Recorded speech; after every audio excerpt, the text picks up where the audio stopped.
The flames engulfing Ras Isa port paint a grim picture of the escalating conflict in Yemen. Smoke billows into the sky, a stark reminder of the destructive power unleashed upon this vital hub. Located on the Red Sea, Ras Isa is Yemen's lifeline. It's a crucial entry point for humanitarian aid and essential goods. The port's destruction has sent shockwaves throughout the region, raising fears of a humanitarian catastrophe. The echoes of explosions and the sight of burning infrastructure underscore the port's strategic importance. For the Houthis, it was a vital link in their supply chain. Now it stands as a symbol of the devastating consequences of this conflict. The attack on Ras Isa is not an isolated incident. It's part of a wider campaign of airstrikes launched by the United States.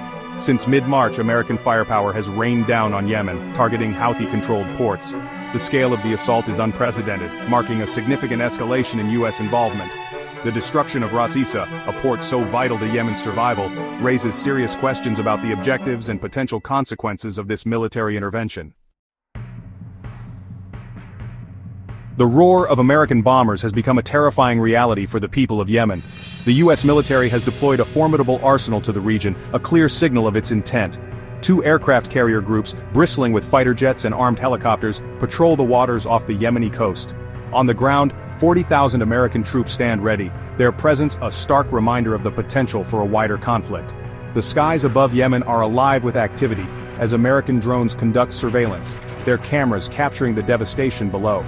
The U.S. claims its actions are driven by security concerns and the need to combat terrorism. They accuse the Houthis of destabilizing the region, citing their attacks on shipping lanes and alleged ties to Iran. American officials argue that the airstrikes are necessary to disrupt Houthi operations and cut off their supply lines. They insist that the targets are carefully chosen to minimize civilian casualties, but the reality on the ground tells a different story. The port of Ras Isa, now a smoldering ruin, is a testament to the human cost of this conflict.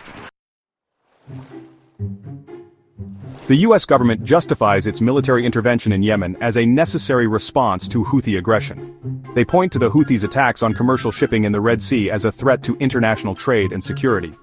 Furthermore, they accuse the Houthis of receiving support from Iran, a country the U.S. views as a major destabilizing force in the Middle East.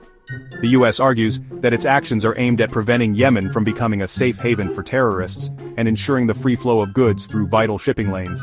However, critics of the U.S. intervention argue that it is counterproductive and will only exacerbate the humanitarian crisis in Yemen. They point out that the Houthis are deeply entrenched in Yemeni society and that a military solution is unlikely to succeed.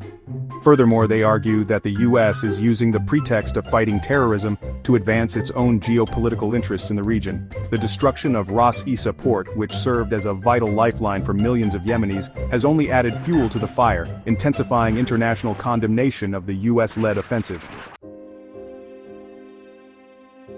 The consequences of the U.S. airstrikes are felt most acutely by the people of Yemen.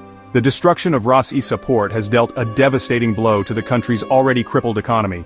With imports severely restricted, the prices of essential goods have skyrocketed, pushing millions further into poverty.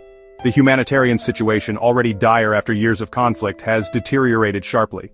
Hospitals are struggling to cope with the influx of casualties, while aid agencies face immense challenges in delivering assistance to those in need. International condemnation of the U.S. airstrikes has been swift and widespread.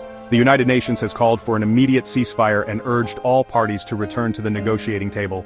Human rights organizations have accused the U.S. of violating international law and called for an independent investigation into potential war crimes. The U.S. maintains that its actions are justified, but the images of suffering and destruction emanating from Yemen tell a different story. As the conflict escalates, the question remains, will military force bring peace to Yemen, or will it only deepen the cycle of violence and suffering?